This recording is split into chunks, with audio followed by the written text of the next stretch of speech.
From the studios of Farm Journal Broadcast, this is U.S. Farm Report. Welcome to U.S. Farm Report. This weekend, we're on the road from the World Dairy Expo right here in Madison, Wisconsin. From labor woes to inflation's tight grip on dairy. Here's what's in store over the next 60 minutes. The World Trade Organization's warning for a sharp slowdown of world trade. Dairy farmers grapple with higher costs as we show you one dairy that's now powering a community by what was once considered waste. We are actually taking something that is considered probably a waste product to most, producing electricity. Why innovation just may be the ingredient to keep dairy farmers moving forward. An unbelievable story of survival that's now an incredible road of recovery. She has some grit and determination also, and she likes to prove to people that she's capable of doing it.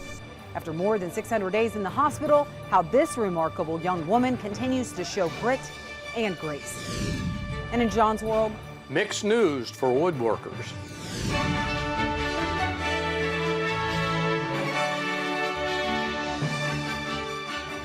Now for the news. Days after Hurricane Ian ripped a deadly path through Florida, producers are left with a big task when it comes to cleanup.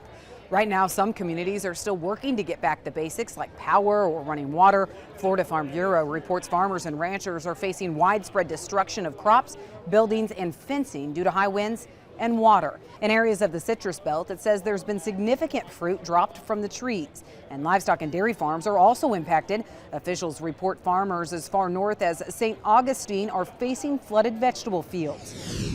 And check out the damage at one dairy farm in the state. This is Dakin Dairy Farms in Miaka City. The 4,000 cow dairy lost more than 250 cows after Hurricane Ian battered them with 100-plus-mile-per-hour winds. Dakin says the number is likely to rise as many have developed respiratory problems like pneumonia due to their prolonged exposure to the weather conditions during the storm. Despite experiencing the hurricane firsthand, the dairy is committed to not only making sure their cows are still well cared for, but they're also becoming a helping hub for their local community.